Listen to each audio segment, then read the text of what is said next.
My entitled stepson tried to steal my inheritance, so I exposed his lies to the entire family. My stepson Jake has been a master manipulator since I married his mother 5 years ago. At 23, he still lives at home, refuses to work, and treats our house like his personal hotel. His mother enables him, calling him sensitive and still finding himself. When my father died last month and left me his vintage car collection worth $500,000, I was devastated. Dad and I restored those cars together: 1967 Mustang, 1970 Chevelle, 1969 Charger. They were our bond, our weekends, our everything. The money didn't matter. Those cars were memories. The will reading was at 2 p.m. By 2:15, Jake was already scheming. I overheard him on the phone in the garage. "Yeah, the old fool just inherited $500,000. Mom will guilt him into sharing.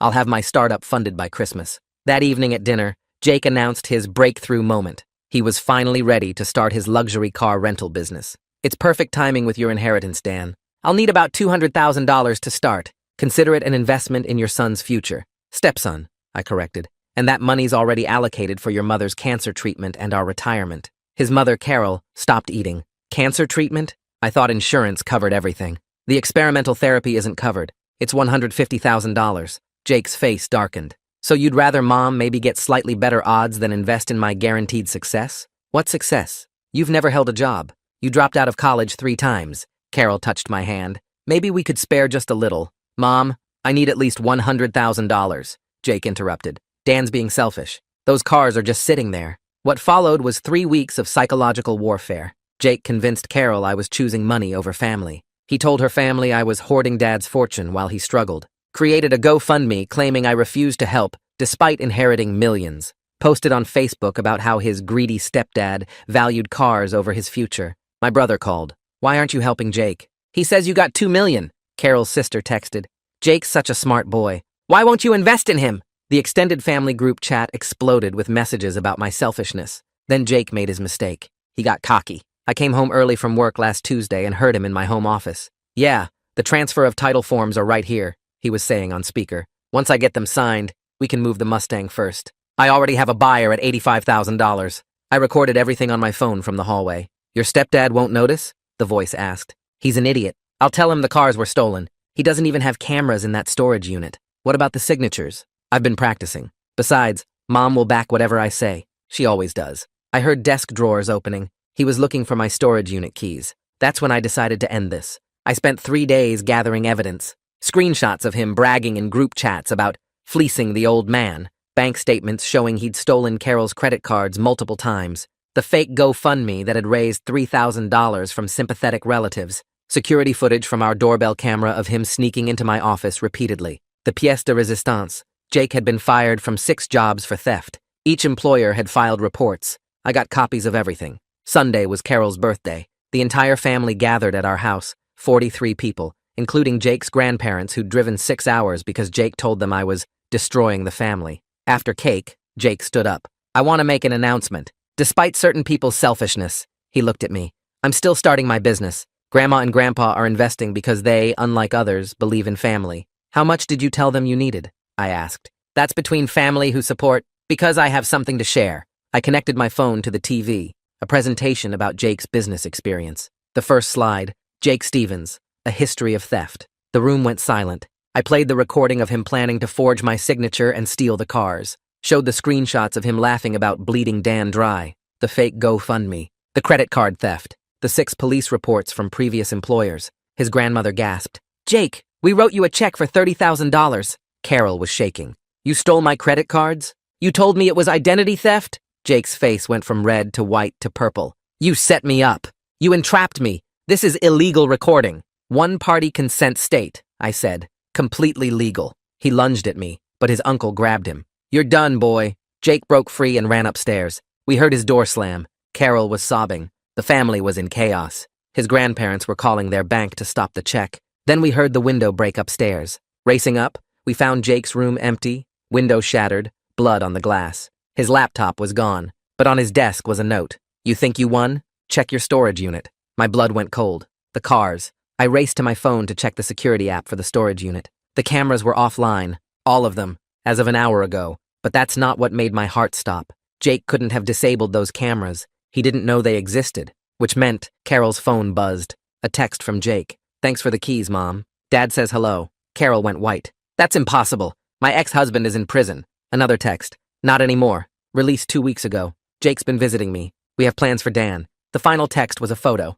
Jake and his biological father standing in front of my storage unit. The door was open. The Mustang was already on a trailer. And in his father's hand, the gun he'd gone to prison for using. I'm frozen staring at the photo on Carol's phone. Jake and his biological father standing in front of my storage unit with the Mustang already loaded on a trailer. The gun in his father's hand catches the light from the security lamp. Carol screams and drops her phone. It clatters on the hardwood floor between us. The family members in the living room go silent. My mind processes everything at once. Jake planned this with a violent felon. My father's cars are being stolen right now by an armed man. Carol's face has gone completely white. She's shaking so hard her whole body vibrates. I grab my keys off the kitchen counter and sprint for the front door. My truck is parked in the driveway. I dial 911 while running. My fingers fumble with the phone. The dispatcher answers on the second ring. I'm talking before she finishes her greeting. There's an armed parole violator at my storage facility. He's actively stealing vehicles. I give her the address. She asks me to slow down and repeat. I force myself to speak clearly. Storage Plus on Industrial Drive, Unit 247. Armed suspect with a trailer. Stealing vintage cars. She tells me units are being dispatched. Stay on the line. Don't approach. Carol bursts out the front door behind me. She's crying so hard she can barely breathe. Her phone is clutched in her hand. She's hitting redial over and over. Jake's not answering. She tries texting. Her fingers shake as she types. Please stop. Please come home. Please don't do this. I start the truck, and she jumps into the passenger seat without me asking. The 911 dispatcher is still talking in my ear. She's asking for descriptions.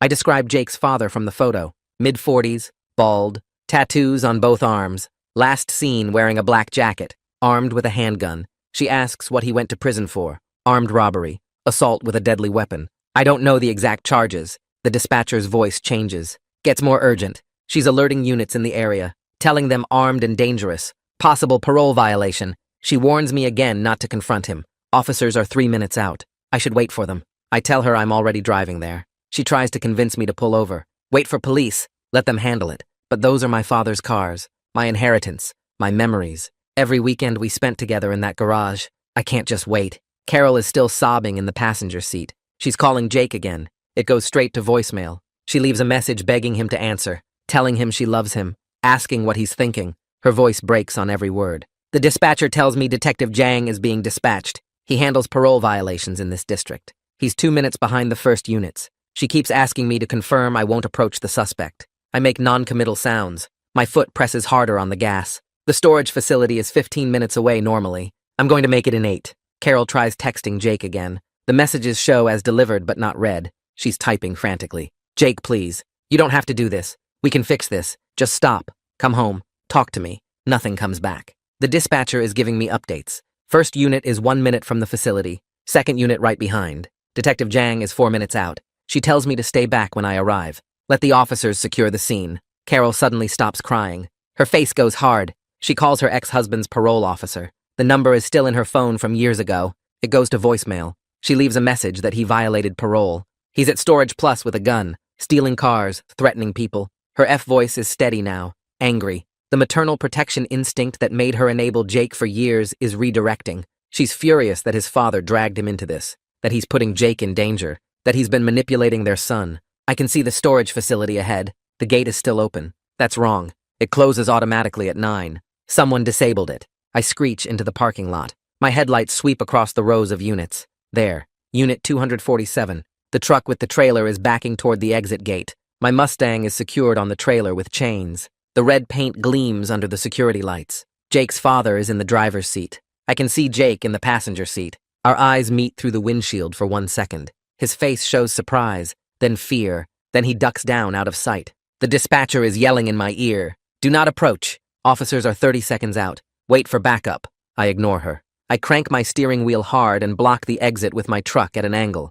The trailer can't get past without destroying the Mustang, or ramming my truck. Police sirens are growing louder in the distance. Jake's father jumps out of the truck. He's yelling threats I can't hear through my closed windows. Then I see it. The gun tucked in his waistband, exactly like in the photo. Carol screams at me to get back in the truck, to lock the doors, to wait for police. But I'm positioned perfectly. They can't ram their way out without destroying the Mustang on the trailer. The car my father and I restored together. The car Jake's father is trying to steal. Jake's father is advancing toward my truck. His hand moves to the gun. He's pulling it out. 3 police cars come flying into the lot. Lights blazing, sirens screaming. They position themselves in a triangle formation, blocking all exits.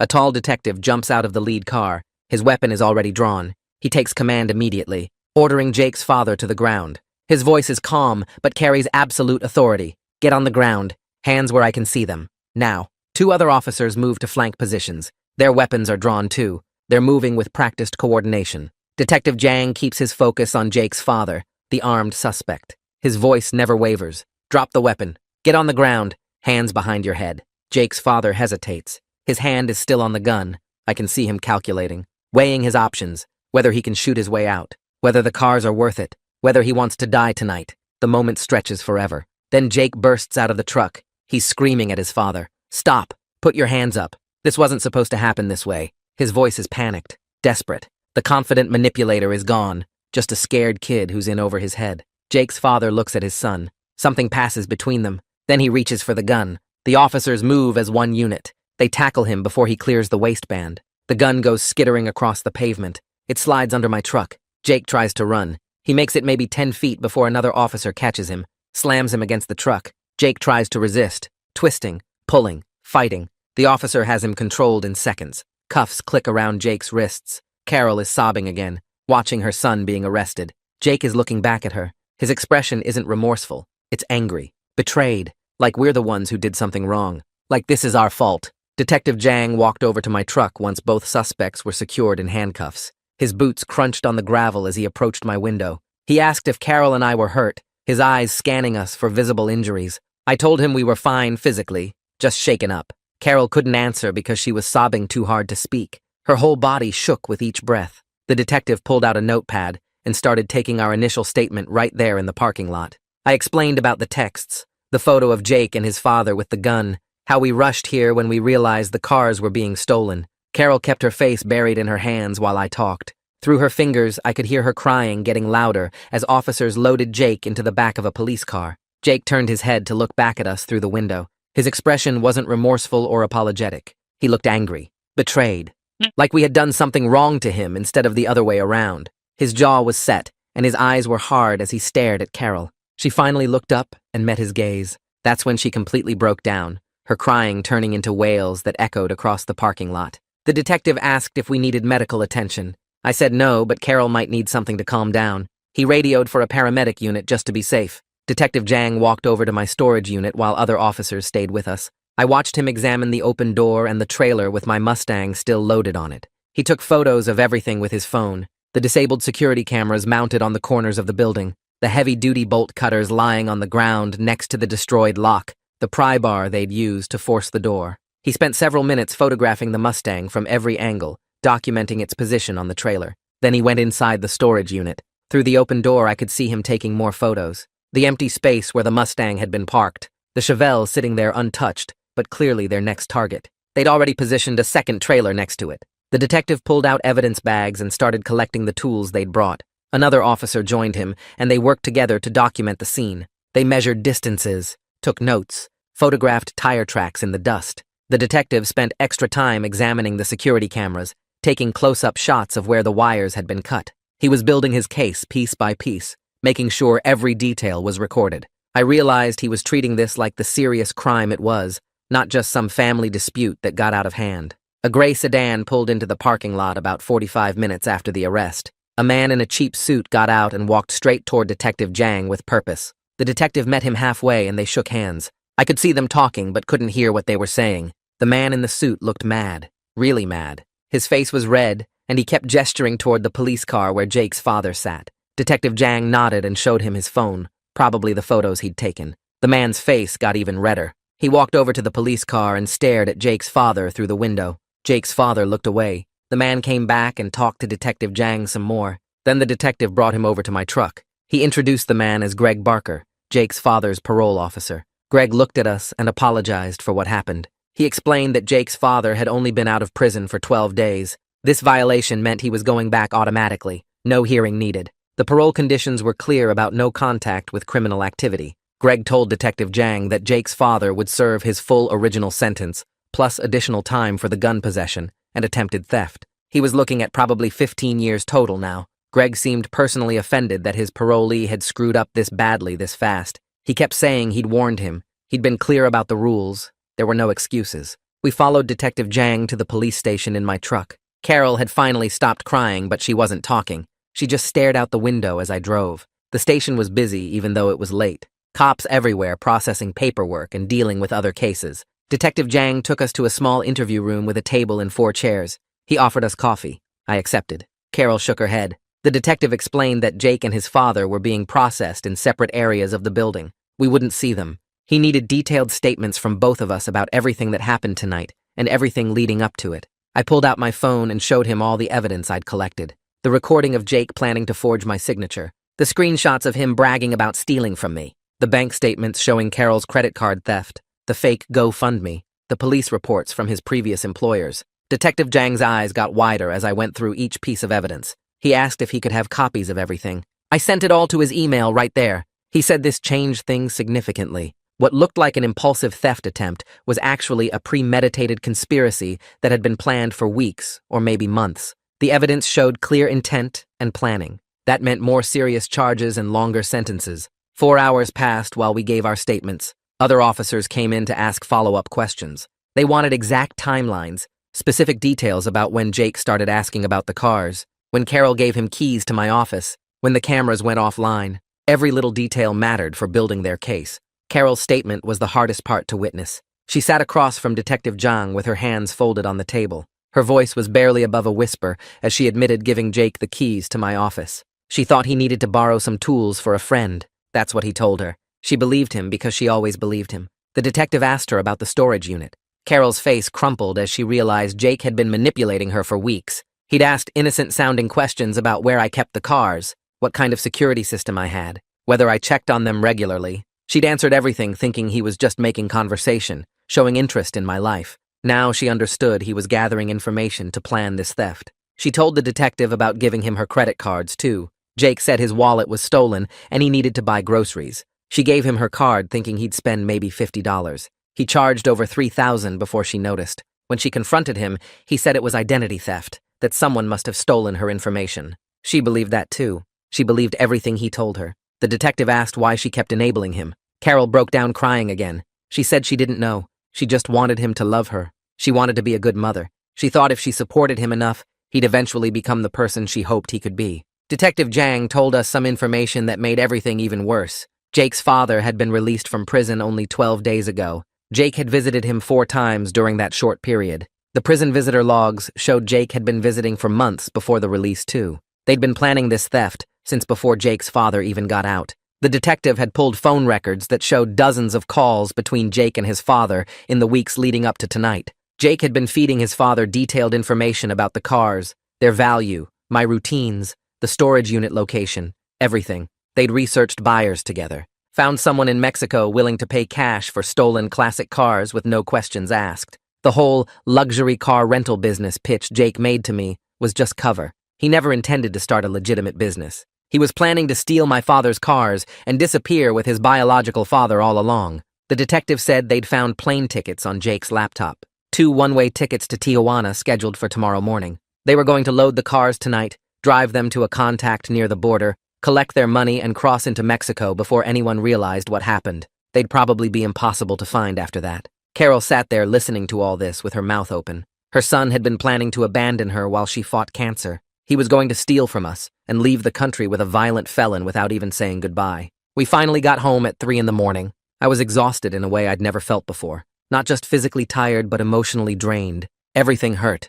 Carol went straight upstairs without saying a word to me. I heard our bedroom door close. Then I heard her crying again through the door. I didn't follow her. I didn't know what to say. Instead, I called the emergency line for the security company that installed my storage unit cameras. A technician answered on the 4th ring. I explained what happened and that I needed the locks changed and cameras restored immediately. He said he could have someone there in an hour. I gave him the address and my credit card information over the phone. Then I drove back to the storage unit to meet him.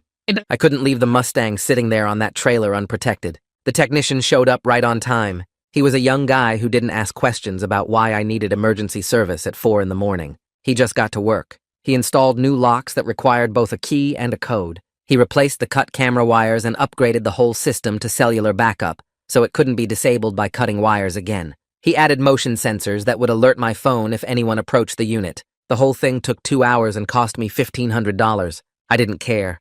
I watched him test everything 3 times before I felt safe leaving. The sun was coming up when I finally drove home again. My phone started ringing before I even got out of the truck. Carol's brother, Owen. I let it go to voicemail. Then Carol's sister, Katie, called. Then her mother. Then 3 more relatives I barely knew. I checked social media while sitting in my driveway. Someone had posted about Jake's arrest. The story was spreading fast through Carol's family. People were sharing it, commenting, asking questions. Most of the comments assumed I'd done something to cause this, that I'd set Jake up or provoked him somehow. Owen called again. This time I answered.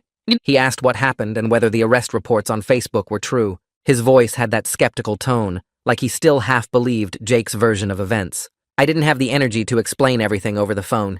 I told him I'd send him the police report and the photo Jake's father sent us. He said okay, but he sounded doubtful. I hung up and forwarded him everything. The police report Detective Jang had emailed me. The photo of Jake and his father at my storage unit with the gun clearly visible. The recording of Jake planning to forge my signature. Owen called back 3 minutes later. His voice was completely different. Shocked, apologetic. He said he had no idea Jake had gone that far. He'd believed Jake's story about me being selfish with the inheritance. Now he felt like an idiot for not seeing through the manipulation. I told him it wasn't his fault. Jake had fooled everyone. Owen asked if there was anything he could do. I said Carol needed her family right now. She needed people who would support her without making excuses for Jake. Owen promised to come by later that day. Carol's sister Katie showed up at our house around noon. I hadn't slept. Carol was still in our bedroom with the door locked. Katie pounded on the front door until I answered. She pushed past me into the living room. Her face was red and she was already yelling before I could say anything. She accused me of setting Jake up,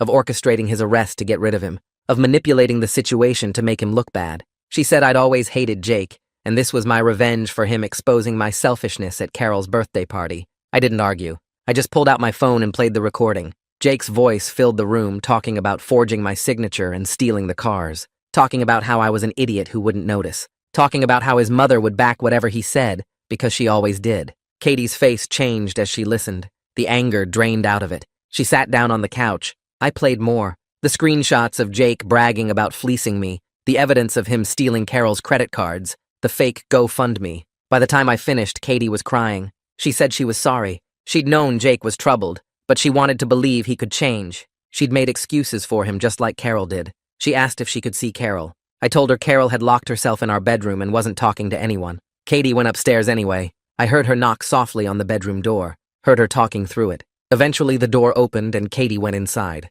They stayed in there for over an hour. My phone was blowing up with notifications from the extended family group chat. I finally opened it and scrolled through hundreds of messages. People who donated to Jake's fake GoFundMe were realizing they'd been scammed. They were posting screenshots of the donation page where Jake claimed I'd inherited millions and refused to help him. Some people were angry at Jake. Others were still defending him, saying maybe he was desperate. A few were angry at me for exposing him publicly instead of handling it privately. Jake's grandmother posted that she and Jake's grandfather had written him a check for $30,000. They'd gone to the bank that morning to stop payment, but were told Jake had already deposited it yesterday. The money had been transferred out of his account within hours to another account the bank couldn't trace, probably his father's account or some offshore thing they'd set up. The grandparents were devastated. They'd driven 6 hours to confront me at Carol's birthday party because Jake told them I was destroying the family. Now they realized their grandson had stolen from them while playing the victim. The group chat devolved into arguments.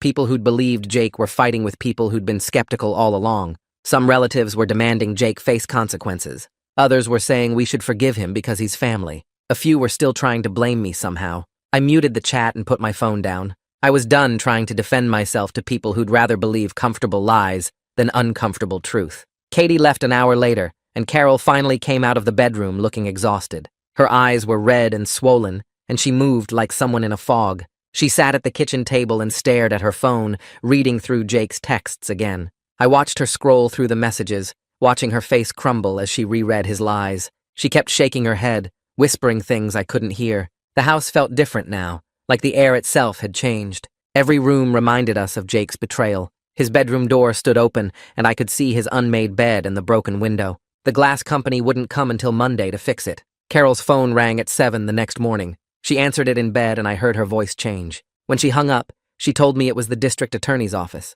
They wanted to meet with us that afternoon about pressing charges. District Attorney Marlene Staley had a corner office with a view of the courthouse. She was younger than I expected, maybe 40, with sharp eyes that didn't miss anything. She shook our hands and gestured to chairs across from her desk. She opened a thick file and started explaining the charges Jake would face. Conspiracy to commit theft because he planned the crime with his father. Fraud for the GoFundMe, where he lied about my inheritance and raised money from relatives. Identity theft for stealing Carol's credit cards multiple times over the past year. She said they were still investigating and more charges might come. Jake's father faced parole violation, armed robbery attempt, weapons charges for having the gun, and conspiracy. She explained each charge carefully, watching our faces. Carol started crying when Marlene Staley mentioned the credit cards. She'd reported identity theft to the bank months ago, never suspecting her own son. Marlene Staley pushed a box of tissues across the desk. She said the evidence was strong, especially with my recordings and the doorbell footage.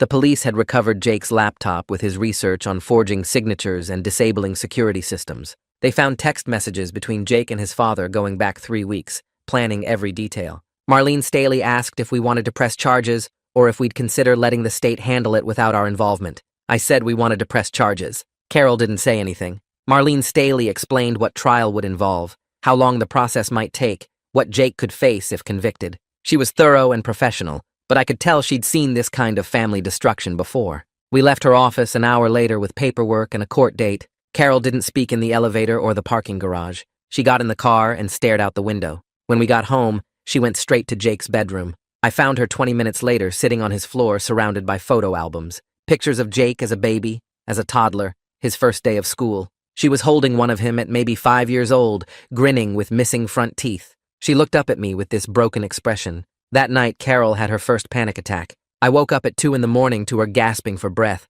clutching her chest. She kept saying she couldn't breathe, that her heart was going to explode. I called 911, and they talked me through it while paramedics came. The EMTs checked her vitals and said it was anxiety, not a heart attack. They suggested she see her doctor about anxiety medication. Carol refused to go to the hospital. After they left, she sat on the couch wrapped in a blanket, staring at nothing. The panic attacks kept coming over the next week. She'd be fine 1 minute, then suddenly gasping and shaking. She stopped eating regular meals, just picked at food I put in front of her. She couldn't sleep more than a few hours before waking up crying. I'd find her in Jake's room at random times, going through his things like she was looking for something that would explain how he turned into this person.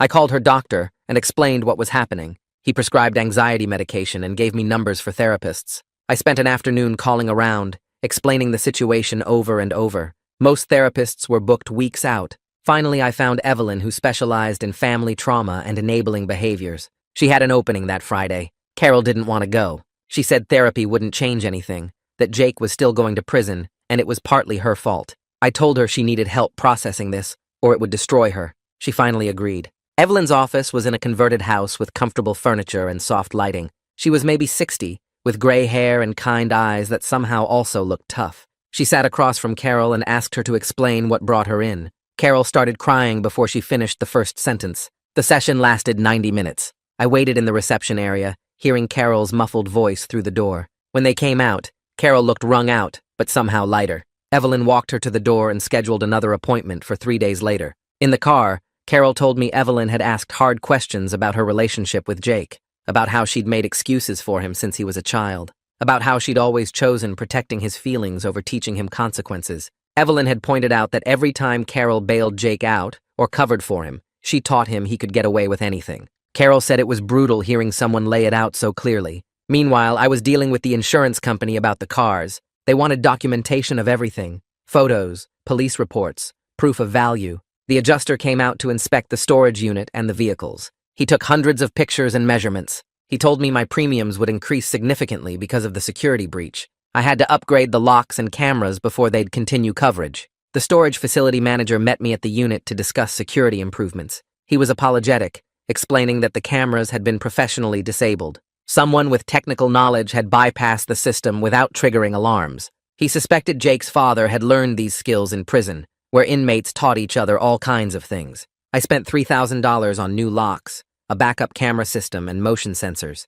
The security company installed everything over 2 days. I watched them work, thinking about how my father's cars had become the center of all this chaos. On Wednesday, Jake's public defender called. She introduced herself and asked if we'd consider a plea deal to avoid trial. She said trials were expensive and emotionally draining for everyone. If we agreed to certain terms, Jake might get a lighter sentence. I refused immediately. I told her Jake needed to face full consequences for what he'd done. She was quiet for a moment, then asked if she could speak to Carol. I handed the phone over. Carol listened for several minutes, her face changing. When she hung up, she said the lawyer had explained that Jake could get 15 years if convicted at trial. With a plea deal, maybe he'd get 7. Carol asked if we should consider it. I reminded her that Jake had planned to steal from us, forge my signature, and disappear with his armed felon father. He'd stolen her credit cards. He'd scammed his own grandparents out of $30,000. He'd shown no remorse, even after getting caught. Carol nodded, but I could see her maternal instinct fighting with reality.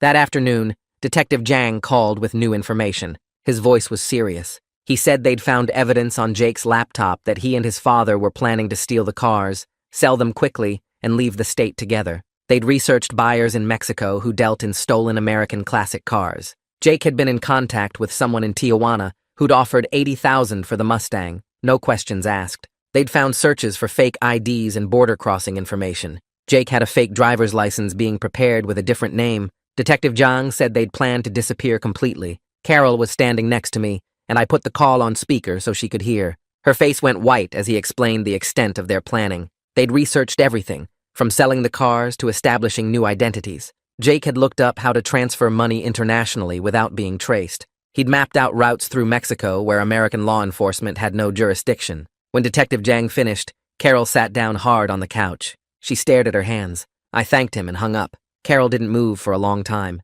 Then she said something that broke my heart. She said Jake wasn't just stealing from us. He was planning to abandon her completely. While she was facing cancer treatment, needing him most, he was preparing to vanish to another country. For money and his father's approval, he was willing to let her think he was dead or missing. That night, Carol barely spoke. She took her anxiety medication and went to bed early. I heard her crying through the bedroom door, but when I checked on her, she said she wanted to be alone. The next morning, I called Albert, a lawyer who specialized in property crime. I needed someone protecting our interests while the criminal case moved forward. Albert had been practicing for 30 years and had handled cases involving stolen vehicles before. He met me at his office that afternoon. He listened to the whole story, taking notes. He explained that Jake's father might try to claim rights to the cars since they were stolen while in Jake's possession. It was a long shot legally, but criminals tried anything. Albert said he'd file paperwork immediately to prevent any such claims. He'd also work with the DA's office to ensure the cars stayed secured as evidence was processed.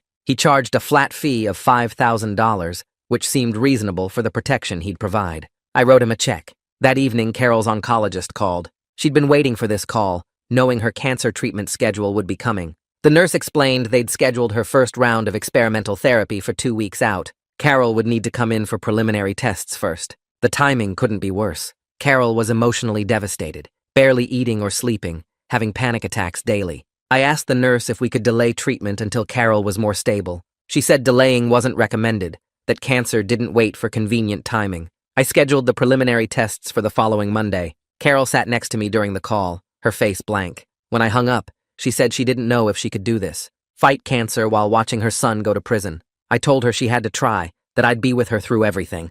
3 weeks after Jake's arrest, the preliminary hearing arrived. Carol insisted on attending despite my concerns. She said she needed to see him, needed to look him in the eye. I tried to convince her it would be too hard, but she wouldn't budge. We drove to the courthouse in silence. The courtroom was smaller than I expected, with wooden benches and fluorescent lights. We sat in the second row. Other people filtered in, including Jake's grandparents who wouldn't look at us. Detective Zhang arrived and nodded in our direction. Then they brought Jake in. He wore an orange jumpsuit that was too big for him. His hands were cuffed in front. He looked thinner, his hair messy. He scanned the courtroom and his eyes landed on Carol. For a second, I thought he might acknowledge her, but he looked away immediately, focusing on his lawyer. Carol made a small sound, like something breaking inside her. The judge entered, and everyone stood. The proceedings started with the charges being read. Conspiracy to commit theft, fraud, identity theft, conspiracy with a known felon. The list went on. Jake stood next to his public defender, his face blank. The judge asked how he pleaded.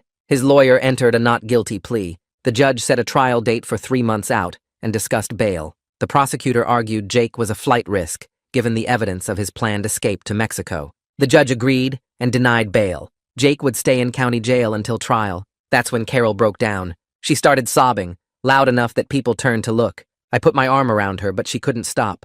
The judge paused the proceedings, asking if someone needed to be removed. Carol tried to control herself, but the sobs kept coming. A bailiff approached our row. I helped Carol stand and we walked out, her whole body shaking. In the hallway, she collapsed against the wall, sliding down until she was sitting on the floor. People walked past, staring. I sat next to her, holding her while she cried. She kept saying his name over and over. Jake's public defender came out 15 minutes later and told us the hearing had concluded. She asked again about a plea deal. I told her no. She looked at Carol, still crying on the floor, and walked away, shaking her head. Over the next 3 weeks, the legal system moved forward with Jake's biological father's case, while Jake sat in county jail awaiting his own proceedings. The first hearing for Jake's father happened on a gray Tuesday morning at the downtown courthouse. Carol didn't want to go, but I insisted we needed to see this through together. We sat in the gallery watching as they brought him in, wearing an orange jumpsuit and chains. He looked older than his prison photos,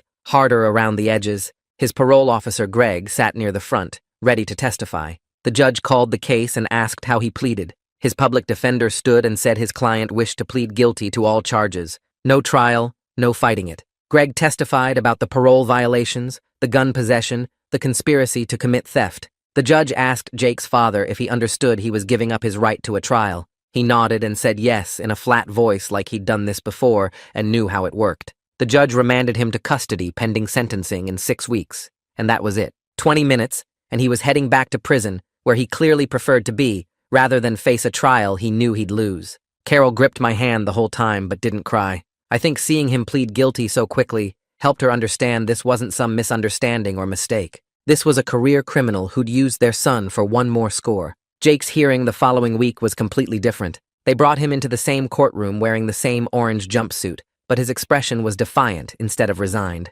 His public defender looked tired already. The judge read the charges and asked for his plea. Jake's lawyer started to speak, but Jake interrupted and said not guilty in a loud, clear voice. His lawyer's shoulders sagged. The judge set a trial date for 3 months out and discussed bail conditions. The prosecutor argued Jake was a flight risk given the evidence he'd been planning to flee to Mexico. The judge agreed and denied bail. Jake would stay in county jail until trial. After the hearing, Jake's public defender approached us in the hallway. She pulled me aside while Carol waited on a bench. The lawyer said Jake refused to accept any plea deal and insisted he could convince a jury his actions weren't serious crimes. She said she'd tried explaining the evidence against him, but he kept interrupting with explanations about how I'd provoked him and his father had manipulated him. She asked again if we'd consider any kind of deal. I told her no. She looked at Carol sitting alone on the bench and shook her head before walking away. That afternoon, my phone rang while I was at work. Owen's name appeared on the screen. I almost didn't answer because I was still angry at how quickly he'd believed Jake's lies, but something made me pick up. Owen's voice was quiet when he spoke. He said he owed me an apology for not seeing through Jake's manipulation and for the things he'd said in the family group chat. He asked if there was anything he could do to help. I sat at my desk thinking about Carol struggling alone at home. I told him Carol needed family support as she started cancer treatment. She needed people who actually cared about her instead of just believing whatever Jake told them. Owen promised he'd visit regularly and help coordinate with other relatives who'd realized their mistakes. He said his wife wanted to apologize too, and they'd like to take Carol to her first treatment appointment if we'd let them. I told him I'd ask Carol and let him know. When I got home that evening and told Carol about Owen's call, she cried, but they were different tears than before. These were relief tears. 2 days later, my phone buzzed with a long text from Katie. I read it standing in the kitchen while Carol made dinner. Katie wrote that she'd always known Jake was troubled, but wanted to believe he could change because that's what family does. She apologized for defending him on social media and for the messages she'd sent calling me selfish. She said watching him get arrested and seeing all the evidence I'd gathered made her realize she'd been making excuses for him since he was a teenager. She offered to go with Carol to therapy sessions if it would help. She acknowledged her own role in enabling Jake's behavior over the years by always giving him money when he asked and never questioning his stories about why he needed it. I showed the text to Carol and watched her read it twice. She set the phone down and said she wanted to respond, but didn't know what to say yet. I told her she didn't have to respond right away. Katie's apology would still be there when Carol was ready. The following Monday, Carol started therapy with Evelyn twice a week. I drove her to the first appointment at a small office in a converted house downtown. Carol was nervous and kept asking if I thought she really needed therapy or if she was overreacting. I reminded her that her son had conspired with a violent criminal to rob us, and she'd given him the keys that almost made it possible. She went quiet and nodded. I waited in the car during her first session. When she came out 50 minutes later, her eyes were red, but she looked calmer. She got in the car and said Evelyn was nice and didn't judge her. Over the next few weeks, Carol went to therapy every Monday and Thursday afternoon. She started talking more about what she learned in sessions. Evelyn was helping her see that loving Jake didn't mean protecting him from consequences, that his choices were his own, even though her enabling made them easier. Carol said the hardest part was accepting she'd prioritized Jake's feelings over everyone else's well-being for years. She'd known deep down he was lying and stealing, but chose to believe his excuses because confronting the truth meant admitting she'd failed as a mother. Evelyn told her that recognizing the pattern was the first step to changing it. That Saturday, I drove to the storage unit alone. I hadn't been back since the night of Jake's arrest. The new locks gleamed silver in the afternoon sun. I punched in the new security code and the door rolled up. All 3 cars sat exactly where they should be. The Mustang still had some dust on it from being loaded onto the trailer before the police stopped them. I grabbed a clean cloth from my supplies and wiped it down slowly. Then I opened the driver's door and sat in the seat Dad had reupholstered himself. The steering wheel felt familiar under my hands. I sat there remembering all the weekends we'd spent in his garage working on this car. How he'd taught me to be patient when something didn't fit right the first time. How we'd celebrated when the engine finally turned over after 6 months of work. And then I started crying for the first time since this whole thing started. Not quiet tears, but real sobbing that shook my shoulders. These cars were supposed to be my connection to Dad's memory. Instead, they'd become the center of a violent crime that nearly destroyed my family. I cried for my father being gone. I cried for Carol's cancer. I cried for the stepson who'd hated me enough to plan this betrayal. I sat in that car for almost an hour until the tears stopped and my breathing returned to normal. Monday morning, Detective Jang called with an update. They'd finished analyzing Jake's laptop and found months of research on disabling security systems and forging signatures. The search history went back to the week after my father's will reading. Jake had been planning this theft since the moment he learned about my inheritance. Every conversation about his startup business had been manipulation. Every guilt trip about not supporting family had been calculated. The detective said Jake's laptop also showed he'd been in contact with his biological father for 2 months before his release from prison. They'd been planning the theft together while Jake was still living in our house and eating our food. Detective Jang said this evidence made the prosecution's case even stronger because it proved premeditation and conspiracy. Jake hadn't made an impulsive mistake. He'd planned a calculated crime over months while pretending to be family. That same week, the fake GoFundMe investigation expanded. The platform cooperated with police and revealed Jake had raised $3,000 from sympathetic relatives who believed his story about me hoarding millions. He'd also raised another $2,000 from complete strangers who saw his posts and felt sorry for him. The platform was contacting all donors and processing refunds, but the money Jake had already spent was gone. He'd bought new clothes, expensive dinners, concert tickets. He'd lived like he was already rich while Carol and I worried about affording her cancer treatment. Some of the relatives who donated were angry at themselves for believing him. Others were angry at me for exposing him. Jake's grandmother called Carol crying about losing $30,000. Carol tried to explain that the police had frozen Jake's accounts and they might recover some of it eventually. Her grandmother hung up without saying goodbye. Wednesday morning arrived with Carol's first cancer treatment appointment. We drove to the hospital in silence. Carol's hands shook as we checked in at the oncology center. A nurse led us to a room with recliners and IV poles. Other patients sat in their chairs with blankets and books. The nurse explained the treatment would take about 3 hours. She inserted the IV into Carol's arm and started the medication drip. Carol winced at the needle stick but didn't complain. Then she started crying. Not about the needle or the cancer. She cried about Jake, about how he'd planned to abandon her during this treatment to run away to Mexico with stolen money. The nurse was kind and brought Carol tissues. She said many patients dealt with family stress during treatment, but Carol kept saying she felt cursed to face both betrayal and cancer at the same time. I held her hand while the medication dripped into her veins. I told her she wasn't cursed. She was strong enough to survive both. She squeezed my hand, but didn't stop crying for almost an hour. Owen showed up during Carol's second treatment session the following week. I'd told him the appointment time and he'd promised to visit. Carol's face lit up when she saw her brother walk into the treatment room. He brought flowers and magazines and sat on the other side of her recliner. Then he said what he should have told her years ago. He said Jake had needed tough love and boundaries instead of excuses. He said he'd watched Carol make excuses for Jake's behavior since he was 15, and it had only made things worse. He should have spoken up sooner. Carol admitted she'd known Owen was right, but couldn't bring herself to be the bad parent after Jake's father abandoned them. She'd wanted to be the parent Jake could count on no matter what. Owen said that kind of love had taught Jake he could do anything without consequences. Carol nodded and cried while the cancer medication dripped into her arm.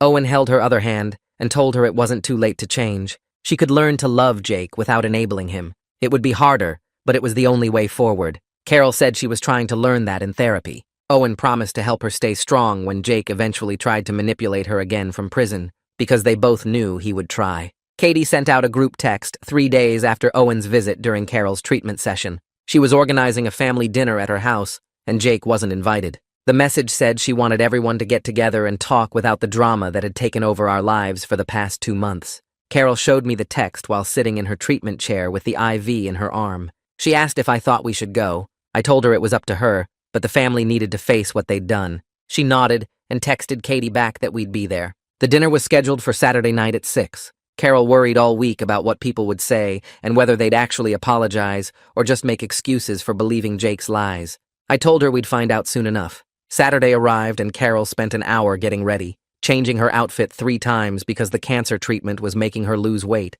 and nothing fit right anymore. We drove to Katie's house in silence, both of us nervous about facing the relatives who'd called me selfish and greedy based on Jake's manipulation. Katie's house was full when we arrived. 22 people were there, including Jake's grandparents who'd tried to give him $30,000. Owen met us at the door and hugged Carol, then shook my hand and thanked us for coming. Everyone was awkward when we walked into the living room. People looked at us, then looked away. Nobody knew how to start the conversation that needed to happen. Katie finally stood up and said she'd asked everyone here because the family owed us an apology. She said she'd believed Jake's lies without questioning them and attacked me on social media without hearing my side. She was sorry, and she understood if I couldn't forgive her right away. Jake's grandmother started crying and said she felt like a fool for writing that check. She said Jake had seemed so sincere when he talked about his business plans and how I was being unfair. She should have called me directly, instead of believing her grandson without proof. Other relatives spoke up one by one. Carol's cousin admitted he'd posted nasty comments on Facebook calling me greedy. Her uncle said he'd sent angry texts about me hoarding money while Jake struggled. Her aunt confessed she'd told everyone at church that I was a terrible stepfather. Each apology felt both sincere and inadequate because they'd turned on me so quickly based on Jake's word alone. I accepted their apologies because Carol needed her family's support during her cancer treatment. But some relationships felt broken in ways that wouldn't heal easily. These people had shown me how fast they'd believe the worst about me without asking questions. Carol's brother-in-law tried to explain that Jake had always been good at making people feel sorry for him. Even as a kid, he'd manipulate situations to avoid consequences. The family had watched it happen for years, but nobody wanted to be the one to call him out. I asked why they'd all been so quick to believe I'd inherited millions when Carol could have told them the actual amount. Katie said Jake had told everyone that Carol didn't know the real numbers because I was hiding money from her. He'd made it seem like I was lying to my own wife about the inheritance. The manipulation had been thorough and calculated. Jake had spent weeks setting up his story before making his move.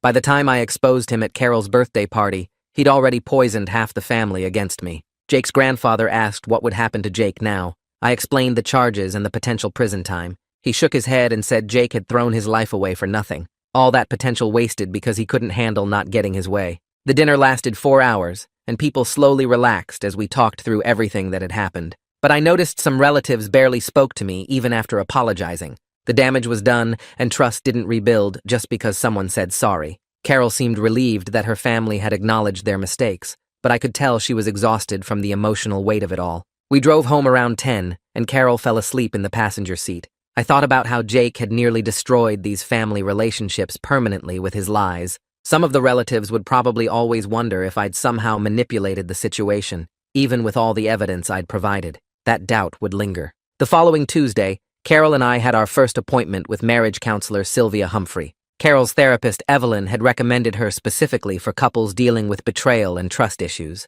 Sylvia's office was in a medical building downtown with pale blue walls and comfortable chairs. She was maybe 50 years old with gray streaks in her dark hair and a calm way of speaking that made you feel like she'd heard worse stories than yours. She asked us to explain why we were there and what we hoped to accomplish through counseling. I started by describing how Carol had given Jake my office keys without telling me, which led to him accessing my storage unit information and planning the theft with his father. Carol interrupted to say she hadn't known what Jake was planning. Sylvia held up her hand and said we'd each get time to speak without interruption. I continued explaining how Carol's enabling had created an environment where Jake believed he could steal from us without consequences. Carol had always made excuses for him and protected him from facing the results of his bad choices. When I finished, Sylvia asked Carol to share her perspective. Carol talked about how Jake's father had abandoned them when Jake was 7, and she'd felt guilty about the divorce. She'd wanted to be the parent Jake could rely on no matter what. She knew she made excuses for him, but she'd been trying to make up for his father leaving.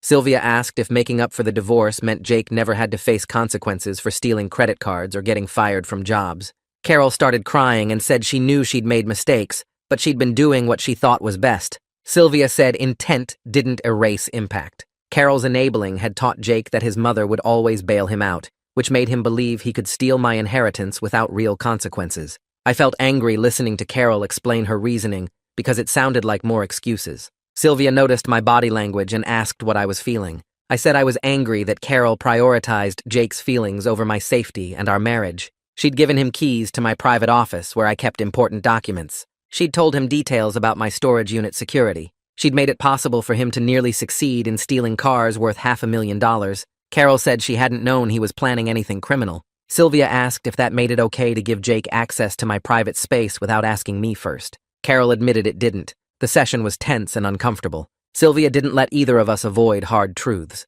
She said we both needed to acknowledge that Jake had manipulated us, but also that Carol's enabling had created the foundation for that manipulation to work. Carol had taught Jake that his feelings mattered more than rules or other people's boundaries. I'd been living with the results of that teaching for 5 years. Sylvia gave us homework before we left.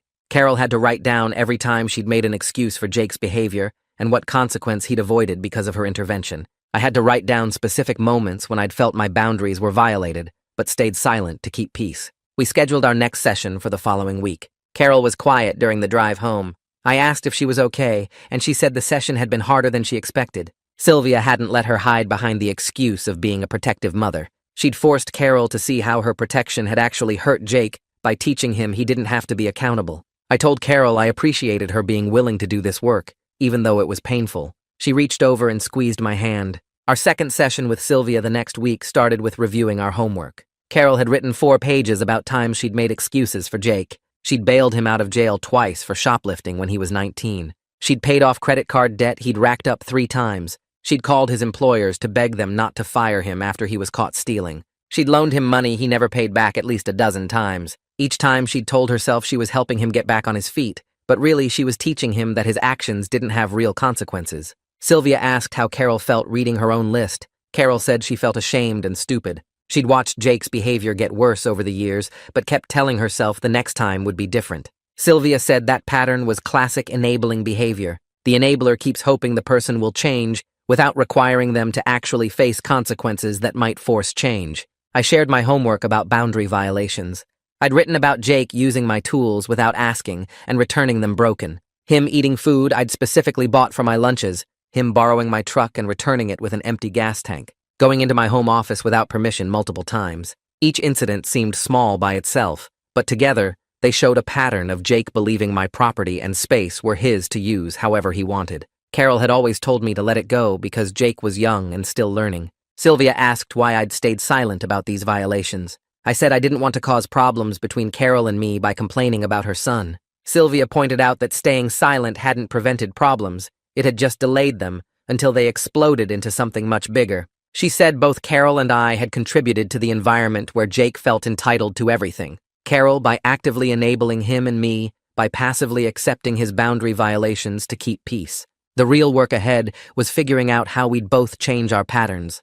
Sylvia explained that Carol and I were both victims of Jake's manipulation, but we'd also created conditions that made his manipulation easier. Carol had taught Jake that his mother would always choose him over everyone else. I'd taught Jake that I wouldn't enforce my boundaries if it meant conflict. Together, we'd shown Jake he could do whatever he wanted without facing united parental consequences. Carol asked if Sylvia thought we could fix our marriage after everything that had happened. Sylvia said that depended on whether we were both willing to do hard work and change our patterns. Carol would need to learn to love Jake without enabling him, which meant letting him face full consequences, even when it hurt her. I would need to learn to voice my boundaries clearly, even when it created conflict. Both of those changes would be difficult and uncomfortable. Carol said she wanted to try. She was tired of feeling like she had to choose between her son and her husband. Sylvia said the choice shouldn't have been necessary if Carol had established healthy boundaries from the start.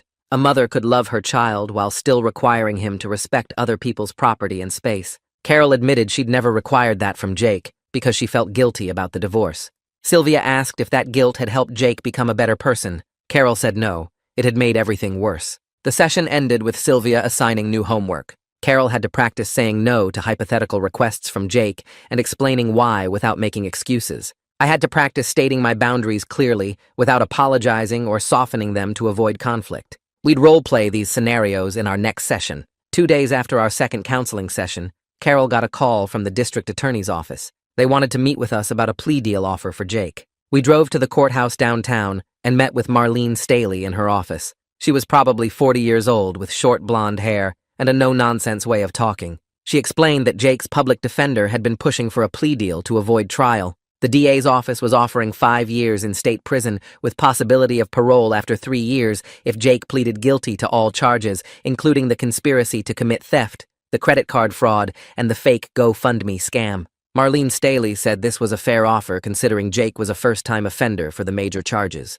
His previous employer theft incidents had been misdemeanors. If Jake rejected the deal and went to trial, he'd likely get a longer sentence if convicted because judges didn't look kindly on defendants who wasted the court's time. Carol asked what would happen if Jake took the deal. Marlene Staley explained he'd be sentenced within 60 days and transferred to a state prison facility. He'd serve at least 3 years before being eligible for parole, and the parole board would decide if he'd demonstrated enough rehabilitation to warrant early release. If he didn't get parole, he'd serve the full 5 years. Carol wanted to know if we had any say in whether Jake accepted the deal. Marlene Staley said no, that decision was entirely Jake's to make with his public defender's advice. However, she wanted us to know about the offer, because if Jake rejected it and went to trial, we'd have to testify. Carol would have to explain how she gave Jake access to my office and keys. I'd have to describe finding Jake planning the theft and all the evidence I'd gathered. The trial would be public and painful for everyone. Marlene Staley strongly recommended that Jake's public defender convince him to take the deal,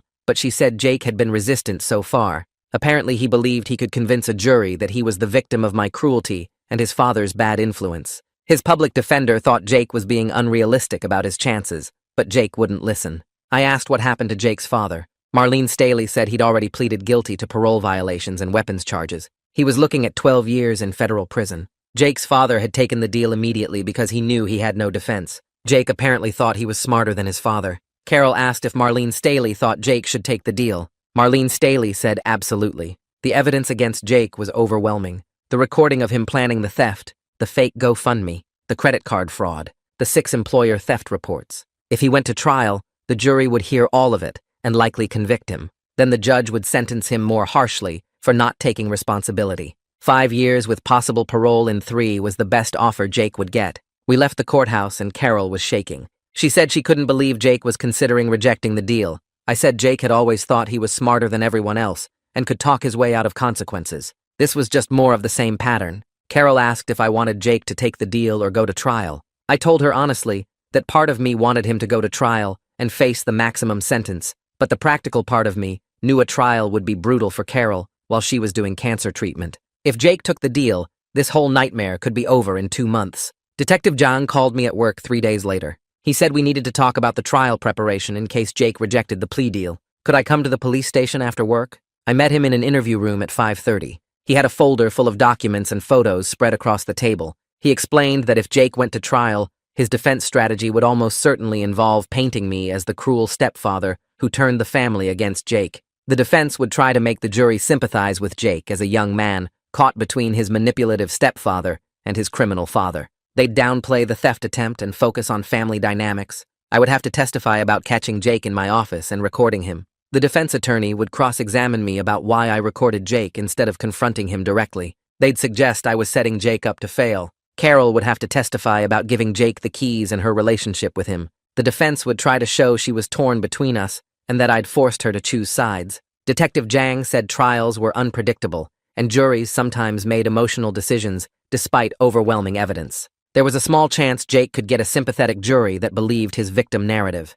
That's why the DA wanted him to take the plea deal. A guaranteed conviction was better than risking a trial. I asked what Detective Jang thought Jake would do. He said, based on his experience, entitled, "Criminals usually rejected good plea deals because they couldn't accept being held accountable." Jake fit that pattern perfectly. He'd probably reject the deal and force a trial, then act shocked when he got convicted and received a harsher sentence. I told Detective Jang that Carol was already stressed about the possibility of testifying. Her cancer treatment was hard enough without adding trial preparation. He said he understood, but we needed to be ready just in case. He'd work with us to prepare our testimony, so we'd feel confident on the stand. The trial was scheduled for 8 weeks out if Jake rejected the plea deal. We'd know his decision within 2 weeks. I drove home thinking about Carol having to testify against Jake in open court. It would destroy her emotionally. I hoped Jake's public defender could convince him to take the deal, but I wasn't optimistic. Jake had spent his whole life avoiding consequences. Why would he start accepting them now? That weekend, I spent Saturday alone at the storage unit going through my father's restoration notes. I needed time away from the stress of Jake's case and Carol's treatment. The storage unit still smelled like motor oil and old paper. Dad's handwriting covered hundreds of pages in spiral notebooks. He'd documented every step of restoring each car. The Mustang had taken 3 years, the Chevelle 2 years, the Charger 4 years because we'd had to track down original parts. I sat in the Mustang reading Dad's notes about rebuilding the engine. He'd written about teaching me to gap spark plugs correctly and torque bolts to exact specifications. He said patience was the most important skill in restoration. You couldn't rush the work, or you'd make mistakes that would show later. I remembered being 14 and wanting to skip steps because they seemed boring. Dad would make me redo work until I got it right. He said the car deserved my best effort, not my fastest effort. These cars represented thousands of hours of my father teaching me craftsmanship. Every bolt we'd turned together, every part we'd cleaned and painted, every problem we'd solved by thinking through the mechanics carefully. The monetary value didn't matter. These vehicles were my connection to Dad and everything he'd taught me about patience and quality work. Jake had tried to steal that connection for quick cash. He'd seen these cars as money instead of memories. That's what hurt most about his betrayal. He'd tried to take something irreplaceable and sell it to strangers who'd never understand what these vehicles meant. I looked through Dad's photos of us working together. Me at 15, holding a wrench bigger than my arm. At 17, covered in grease after pulling an engine. At 21, sitting in the completed Mustang with Dad beside me, both of us grinning.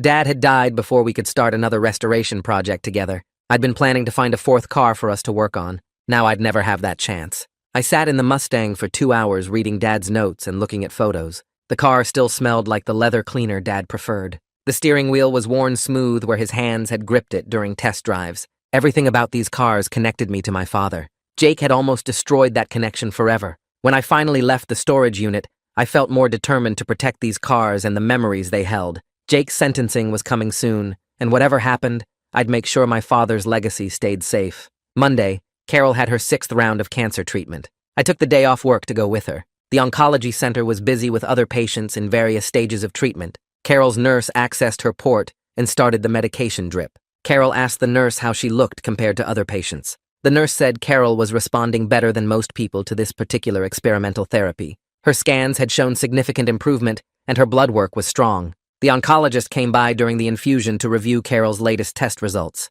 He said the tumors had shrunk by 40% since starting treatment 2 months ago. He was cautiously optimistic that the therapy was working. If the next scan in 3 weeks showed continued improvement, they'd discuss transitioning to maintenance therapy instead of the aggressive treatment schedule. Carol started crying when he said that, not sad tears, but relief tears. This was the first genuinely good news we'd had since everything started with Jake's arrest and her cancer diagnosis. The oncologist patted her shoulder and said she should feel proud of how hard she'd fought. Many patients gave up when facing both family trauma and cancer treatment simultaneously. Carol had kept showing up for every appointment and following the treatment protocol exactly. I held Carol's hand while she cried. She said she'd been so scared that the stress from Jake's betrayal would make the cancer treatment fail. She'd read that stress could interfere with healing. The oncologist said stress was a factor, but Carol's body was responding well despite everything she'd been dealing with. That showed remarkable resilience. After he left, Carol and I sat quietly while the medication dripped into her port. She said she felt like maybe something might actually work out. For 2 months, everything had been crisis and betrayal and fear. Jake's arrest, his father's gun, the family turning against us, the cancer diagnosis, the treatment side effects, the counseling sessions, The plea deal negotiations. Everything had been hard and scary and uncertain. But now her cancer was responding to treatment. That felt like a sign that we might survive all of this. I told Carol I was proud of how strong she'd been. She'd faced Jake's betrayal and started therapy to address her enabling patterns while fighting cancer. That took real courage. She squeezed my hand and said she couldn't have done it without me. I'd stayed with her even after she gave Jake my keys and made his theft attempt possible. A lot of husbands would have left. I said I'd made a commitment to her, and I kept my commitments. We'd get through this together. The treatment session lasted 3 hours. When we got home, Carol was exhausted but less depressed than she'd been in weeks. The good medical news had lifted some of the weight she'd been carrying. She fell asleep on the couch while I made dinner. I covered her with a blanket and let her rest. 3 weeks before Jake's trial date, Detective Zhang called with new information. His investigation into Jake's father had uncovered something significant. Jake's father had been part of a larger stolen car ring operating out of 3 states. The FBI had been investigating this ring for 18 months. Jake's father had connected himself and Jake to a criminal network that was much bigger than just stealing my cars. Federal charges were now being considered against Jake for conspiracy with a known criminal enterprise. Detective Zhang said this changed everything. Jake had unknowingly gotten himself involved with people who'd stolen and moved over 200 classic cars in the past 3 years. These weren't amateurs. They were organized criminals with connections to chop shops and overseas buyers. If Jake had succeeded in stealing my cars, they would have disappeared into this network, and I'd never have seen them again. The FBI wanted to interview Carol and me about Jake's contact with his father and whether Jake had communicated with any other members of the ring. Detective Zhang said federal agents would be reaching out within a few days to schedule interviews. I asked if this meant Jake would face federal charges on top of the state charges. Detective Zhang said possibly. The FBI was still building their case against the entire ring. Jake might be a small player, but he'd still participated in the conspiracy. Federal charges typically carried longer sentences than state charges. Jake's 5-year plea deal might not be available anymore if the feds got involved. I called Carol at home to tell her about the new development. She was horrified. She said she'd thought Jake was just being stupid and impulsive by working with his father. She hadn't realized he'd gotten involved with organized criminals. These were people who could have killed Jake if the deal went wrong. Detective Zhang had mentioned that the car theft ring had connections to violent crimes including assault and murder. Jake had put himself in danger with people who wouldn't have hesitated to hurt him if he became a liability. This revelation seemed to break through Carol's remaining denial about the severity of Jake's choices. She'd been holding on to the idea that Jake had made a mistake, but wasn't really a criminal. Now she had to face that her son had conspired with a criminal network that operated across multiple states. Jake hadn't just tried to steal from us. He'd joined an organization that destroyed people's property and lives for profit. Carol asked if I thought Jake had known about the larger criminal network. I said probably not. Jake wasn't smart enough to research his father's connections. He'd just seen an opportunity to steal valuable cars and make quick money. But his ignorance didn't change the fact that he'd gotten involved with dangerous people. Carol said she needed to call her therapist, Evelyn. This was too much to process alone. I told her to call and I'd be home in an hour. When I got home, Carol was on the phone with Evelyn. She was crying and talking about how Jake could have been killed. I made coffee and waited for her to finish the call. When she hung up, Carol said Evelyn had helped her see that Jake's choices had endangered everyone, not just himself. If those criminals had decided we were a threat, they could have come after Carol and me too. Jake's selfishness had put his entire family at risk. I'd been thinking the same thing since Detective Zhang's call. These weren't people who left witnesses or loose ends. We'd been lucky that the police caught Jake and his father before the theft was completed. If they'd gotten away with my cars, the criminal network might have decided to eliminate anyone who could identify them. The FBI agents showed up at our house 2 days later. There were 2 of them, a man and a woman, both wearing dark suits and carrying credentials. They introduced themselves and asked if they could come in to discuss Jake's case. We sat in the living room, and the male agent explained they'd been investigating the car theft ring for over a year. Jake's father had been on their radar as a mid-level operator who moved stolen vehicles through a network of chop shops and overseas shipping contacts. When Jake's father got arrested trying to steal my cars, it had actually helped their investigation by giving them leverage to get information about the larger network. The female agent asked about Jake's contact with his father. Carol explained that Jake had visited his father in prison 4 times in the 2 weeks before his release. She hadn't known about the visits until after Jake's arrest. The agents asked if Jake had mentioned anything about his father's friends or business contacts. Carol said no. Jake had told her he was visiting his father to rebuild their relationship. She'd thought it was a positive step. The agents showed us photos of several men they believed were part of the theft ring. Did we recognize any of them? Had Jake ever mentioned these names? We didn't recognize anyone. The agents explained that Jake's phone records showed calls to 3 numbers connected to ring members. The calls happened in the week before the theft attempt. Jake had been in contact with people beyond just his father. I provided the phone records that Detective Zhang had obtained earlier. The agents made copies and added them to their files. They said Jake might be offered a deal to testify against other ring members in exchange for reduced charges. Federal prosecutors were building cases against 12 people involved in the stolen car network. Jake's testimony about his father's role and contacts could be valuable. Carol asked if that meant Jake might not go to prison. The female agent said no, Jake would definitely serve time, but cooperation might reduce his sentence from the federal charges. The state charges would proceed separately. The agents spent 2 hours interviewing us about everything we knew. They asked about my storage unit security, how Jake had accessed the information, what we'd observed during the arrest. They photographed my storage unit and the cars. They wanted documentation of the vehicle's value and provenance for their case files. When they finally left, Carol and I sat in silence. The scope of what Jake had gotten involved in was overwhelming. This wasn't just a stepson trying to steal from his family. This was participation in organized crime that spanned multiple states and involved millions of dollars in stolen property. Carol said she felt like she didn't know her son at all. The Jake she'd raised wouldn't have joined a criminal network, but maybe that was the point. Maybe the Jake she thought she'd raised had never really existed. Maybe her enabling had created someone who believed he was entitled to anything he wanted, and when legal methods didn't work, he'd turned to crime without hesitation. I told Carol that Jake had made his choices, and now he'd face the consequences. We'd done everything we could. We'd tried to teach him right from wrong. Carol had protected him too much, and I'd stayed silent too often. But ultimately, Jake was an adult who'd chosen to commit crimes. That was on him, not us. 2 days after the FBI interview, Albert called with news that Jake's public defender had reached out to the district attorney's office. The federal charges changed everything. Jake was facing decades in federal prison if prosecutors added him to the indictments against the car theft ring. His public defender wanted to negotiate a state plea deal before federal charges got filed. Albert said Jake was scared now, really scared, not just pretending to be worried while plotting his next move. The cockiness that made him think he could outsmart everyone had finally cracked when he realized the FBI doesn't play games like local prosecutors sometimes do. Carol asked if this meant Jake might avoid prison entirely. Albert explained that no, Jake would definitely serve time, but cooperation on the federal case might reduce his sentence from what he'd face if both state and federal prosecutors charged him separately. The state charges would proceed regardless, but the plea deal could limit the total time he'd spend locked up.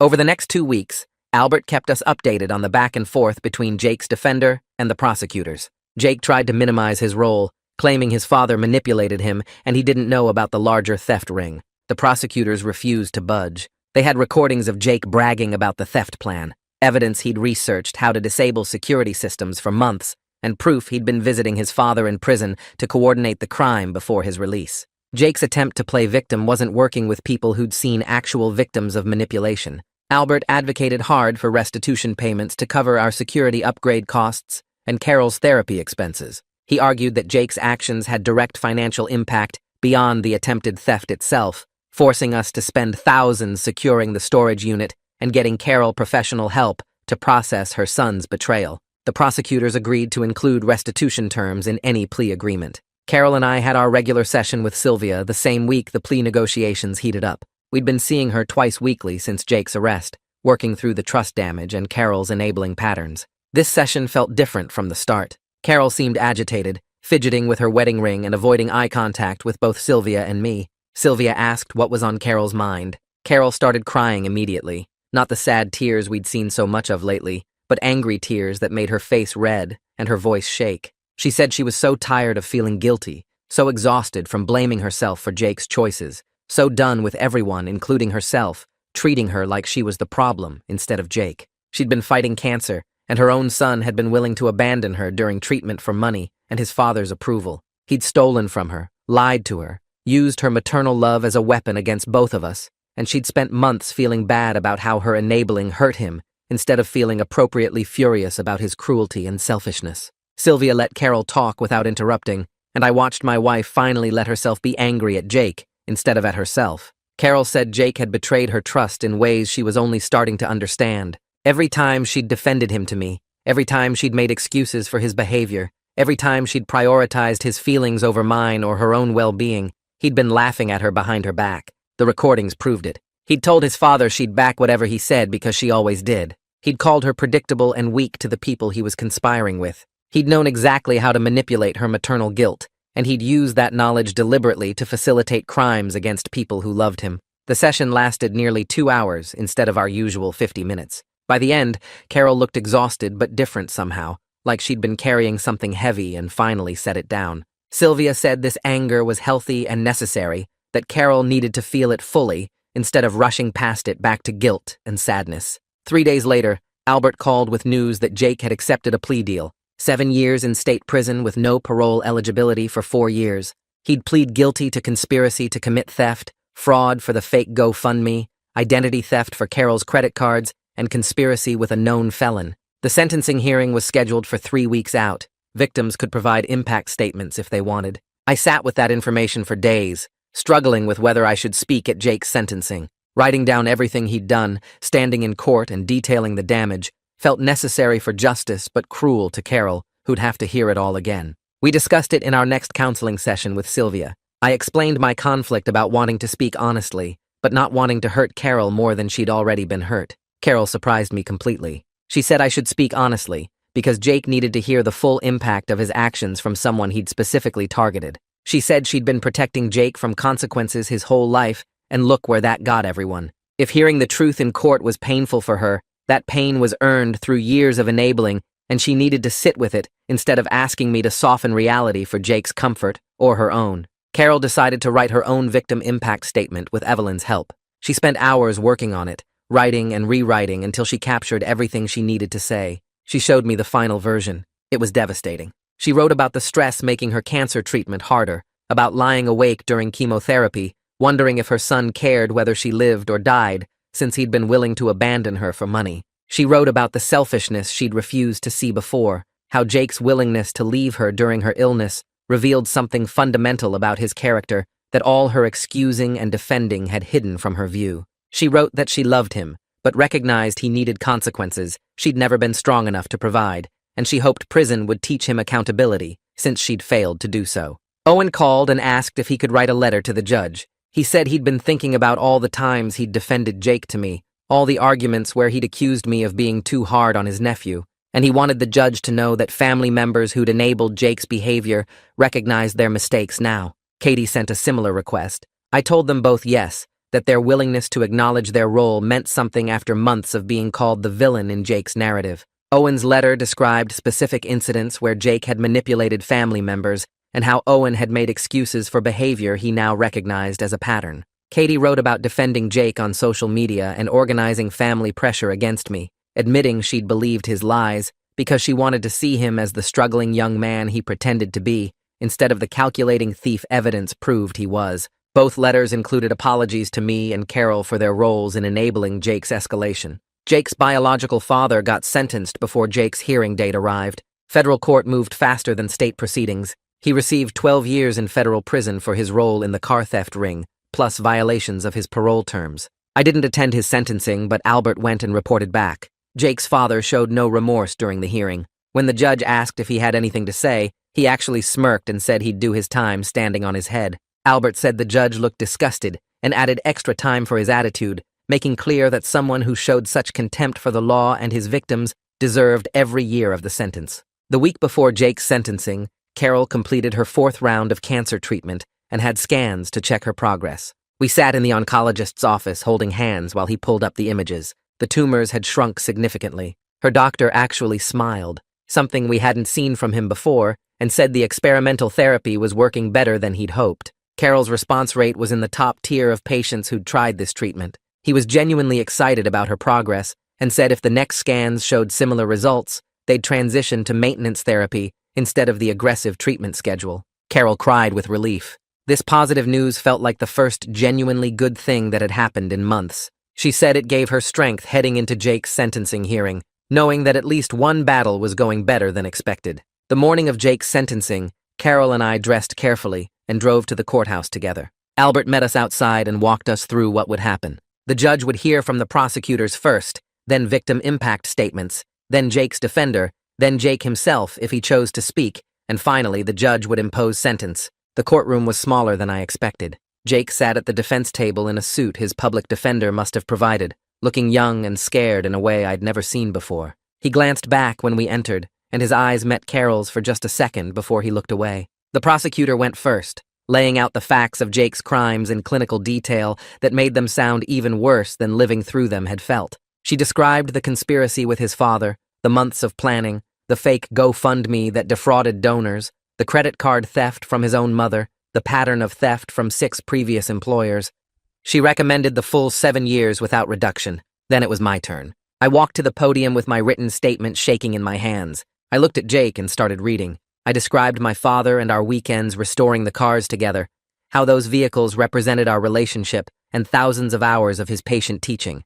I explained how Jake's theft attempt violated those memories, turning something precious into something that now carried fear and anger alongside the love. I detailed standing in that parking lot facing his armed father, the terror of those moments, and the ongoing cost of securing my property against future threats from people Jake had connected to our lives. I described the family damage, the months of being called selfish and greedy by relatives who believed Jake's lies, the destruction of trust with Carol that we were still rebuilding. I talked about the storage unit cameras I now checked obsessively, the alarm system that cost thousands to install, the way I couldn't look at the Mustang without remembering Jake's father holding a gun beside it. I said Jake's actions had stolen my peace along with attempting to steal my property, and I wanted the court to understand that the damage extended far beyond the dollar value of 3 vintage cars. Carol stood up next, her hands shaking as she unfolded her own statement. She looked at Jake for a long moment before starting to read, her voice barely above a whisper at first. She described watching him grow up,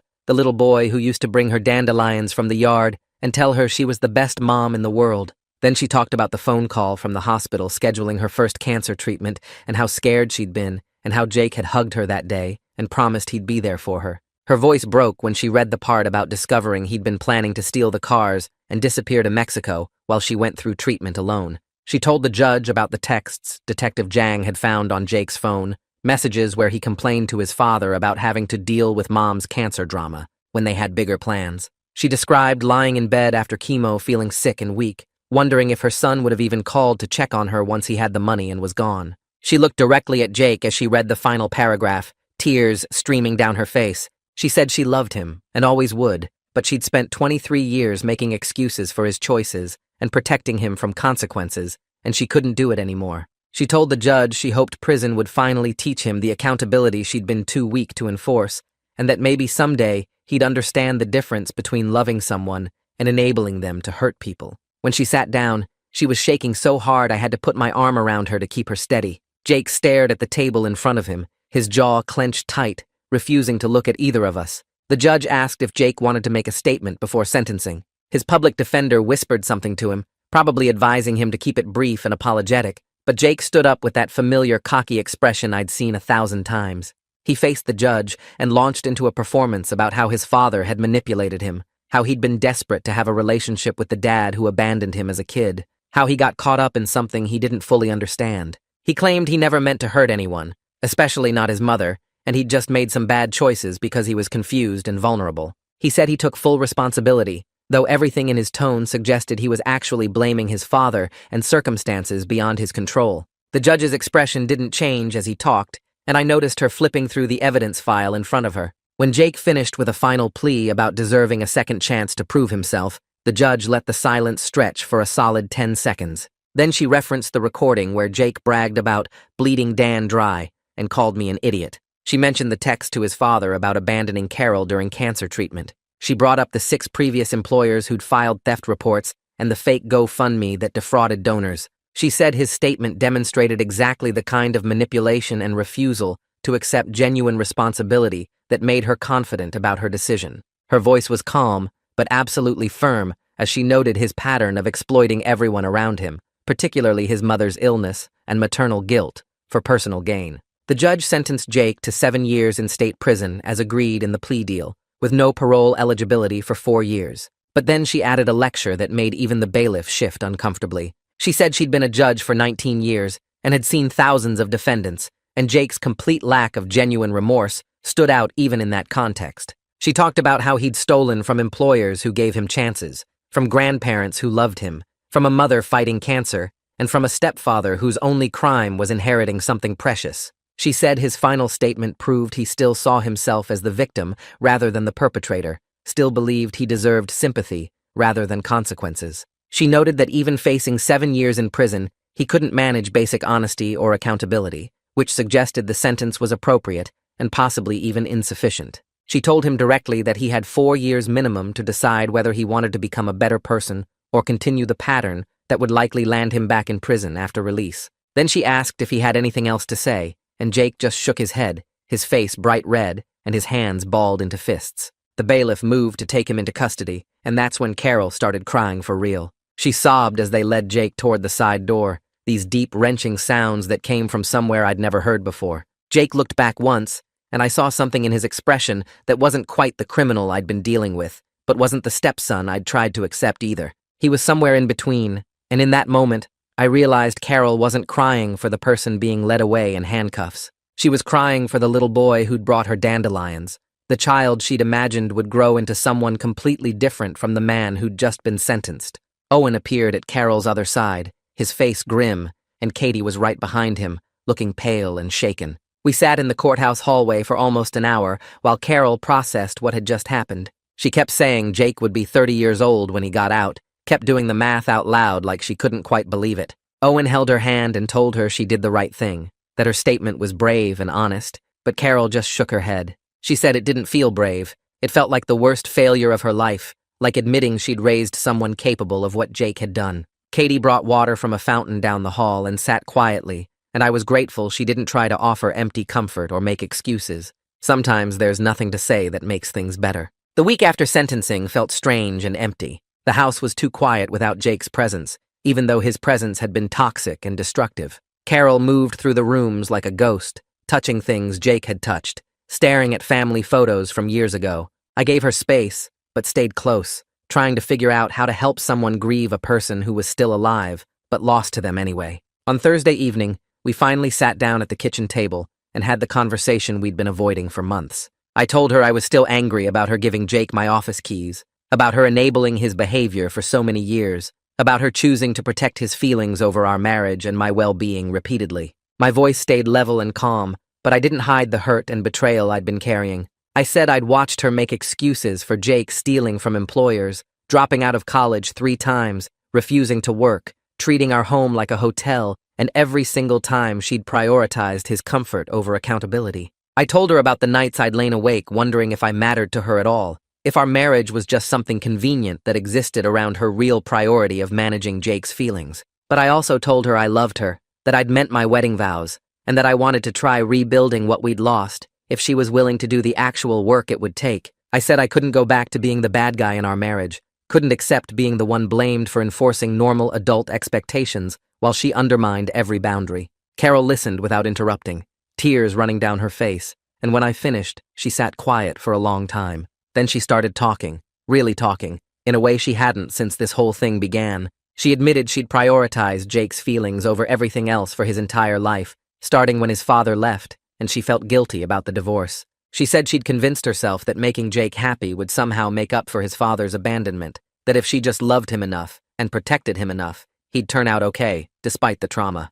She acknowledged that every time I tried to set boundaries or enforce consequences, she'd seen it as me being harsh, rather than recognizing that her constant excuses were setting Jake up to fail. She talked about the moment in the courtroom when she realized Jake had been planning to abandon her during cancer treatment, and how that finally broke through her denial about who he'd actually become versus who she'd wanted him to be. She said watching him get sentenced felt like admitting she'd failed at the most important job she'd ever had, and she didn't know how to live with that knowledge. But she also said she knew our marriage couldn't survive if she didn't change, really change, not just promise to do better. She committed to continuing therapy with Evelyn individually and with Sylvia together, understanding that rebuilding trust would take years of consistent different behavior, not just words. She said she was terrified of losing me on top of everything else, but she'd understand if I couldn't forgive what she'd enabled Jake to do. We talked until past midnight, and by the end, we'd agreed to try. Not to pretend everything was fixed, but to genuinely work on rebuilding trust and partnership. The next morning, Carol called Evelyn and scheduled twice-weekly sessions for herself. Then we sat down together and established new boundaries that felt painful but necessary. The biggest one was that Carol wouldn't visit Jake in prison for the first year. This decision made her cry, so hard she could barely breathe, her maternal instinct screaming that abandoning him was cruel and wrong. But Evelyn had recommended it during their last session, explaining that Carol needed space away from Jake's manipulation to heal and break her enabling patterns. She needed time to work through her own issues without Jake's influence pulling her back into old behaviors. Carol wrote Jake a letter explaining the decision, telling him she loved him, but needed this time to address her own problems, and that she hoped they could have a healthier relationship eventually. She gave the letter to his public defender to deliver, and then she blocked his prison phone number so he couldn't call and guilt her into changing her mind. She sobbed for hours after doing it, and I held her while she grieved, understanding this was necessary pain for both of them. Owen called that weekend and offered to help install better security at the storage unit. I'd been putting it off, still feeling raw about the whole situation, but having Carol's brother there felt like a small step toward family healing. We spent Saturday afternoon mounting backup cameras at different angles, installing a more complex alarm system that would alert my phone and the security company simultaneously, and adding reinforced locks that would take serious equipment to break. Owen worked quietly for the first hour, then finally said he was sorry for not seeing Jake's manipulation sooner, for believing the lies about me being selfish and greedy. He said he'd always known Jake was troubled, but had convinced himself it was just normal young adult stuff, not recognizing the pattern of theft and manipulation that had been there all along. I told him I understood, that Jake was good at making people believe what he wanted them to believe, and that I didn't hold it against him or Katie or the other relatives who'd been fooled. Owen nodded and said Carol was lucky to have me, that most men would have walked away by now, and he hoped I knew the family appreciated me sticking around through this nightmare. We finished the security installation as the sun was setting, and standing there with Owen looking at my father's cars, finally protected properly, felt like maybe we could actually recover from this. Carol's cancer treatment continued through October and into November, and her 6th round showed the kind of results that made her oncologist actually smile. The tumors were shrinking significantly, her blood work was improving, and they started discussing transitioning to maintenance therapy if the next scans stayed clear. Carol cried when the doctor explained this, but happy tears for the first time in months. The experimental treatment we'd protected my inheritance to afford was actually working, giving us hope that we'd made the right choice, despite Jake's attempts to guilt us into funding his schemes instead. Carol's hair was growing back in soft tufts, and her energy was returning gradually. She started taking short walks around the neighborhood, and I'd go with her, both of us needing the quiet time together. She talked about the future sometimes now, about trips we might take when she was stronger, about maybe volunteering at the cancer center to help other patients going through treatment. She was building a life that existed beyond being Jake's mother, and I could see her becoming someone stronger through all this pain. 3 months after Jake's sentencing, I drove to the storage unit alone on a Saturday morning. I'd been avoiding spending time with the cars, the memories too tangled up with trauma and fear. But that morning I woke up thinking about my father and realized I needed to reclaim what we'd built together before Jake's actions destroyed it completely. I unlocked the unit and walked inside, the familiar smell of oil and metal and old leather hitting me. The Mustang sat where I'd left it, the trailer hitch mark still visible on the bumper from where Jake's father had loaded it. I ran my hand over the hood, remembering the summer Dad and I had restored this beauty, how patient he'd been teaching me about engine timing and body work.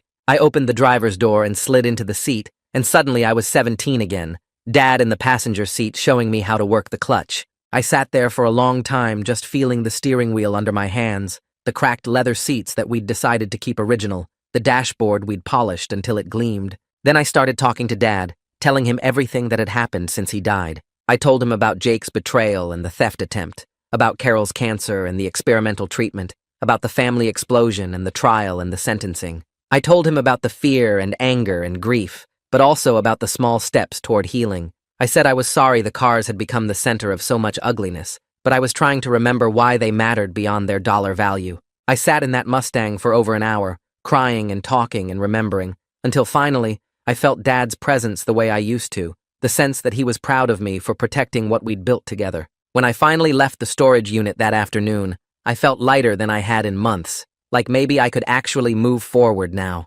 Carol came home from her first support group meeting looking lighter than I'd seen her in weeks. She told me about the other parents there, people dealing with sons and daughters in prison for everything from drugs to violence, all of them trying to figure out how to love their kids while not making excuses for what they'd done. One woman's son had been locked up for 10 years, and she still struggled with guilt every day, wondering if she'd been too hard or too soft when he was growing up. Another mother talked about setting boundaries with her daughter, refusing to accept collect calls for 6 months until her daughter stopped blaming everyone else for her choices. Carol said hearing their stories made her feel less alone, like maybe she wasn't a terrible mother for letting Jake face consequences without rushing to rescue him. She'd been going twice a week for a month now, and I could see the change in how she talked about Jake, less defensive and more honest about the patterns she'd enabled. The group taught her that loving someone didn't mean protecting them from reality, and that sometimes the most loving thing was stepping back and letting natural consequences teach lessons she'd failed to enforce. On what would have been my father's 75th birthday, I asked Carol if she wanted to drive the Mustang with me. We'd barely talked about the cars since that night at the storage unit, the trauma still too fresh, but something about Dad's birthday made me want to reclaim the good memories instead of letting Jake's theft attempt destroy them forever. Carol hesitated, then nodded and grabbed her jacket. I drove us out to the storage unit and opened the bay door, and the Mustang sat there gleaming in the afternoon light, just like it had when Dad and I finished the restoration. I slid into the driver's seat, and Carol got in beside me, running her hand over the dashboard the way she used to when we first started dating, and I'd tell her stories about working on these cars with my father. The engine turned over smooth and strong, that beautiful rumble that Dad always said sounded like pure American muscle. We pulled out onto the highway and headed into the countryside, windows down, the wind whipping through the car. Carol reached over and squeezed my hand, not saying anything, both of us just feeling the weight of everything we'd survived together. The cancer treatment working, Jake in prison learning consequences he should have faced years ago, our marriage damaged, but still fighting to heal. We drove for an hour without talking much, just being together in this car that represented my father's love and patience. And when we finally headed home, I felt Dad's presence in a way I hadn't since he died, like maybe he was proud we'd protected what mattered and chose to keep going despite everything trying to tear us apart.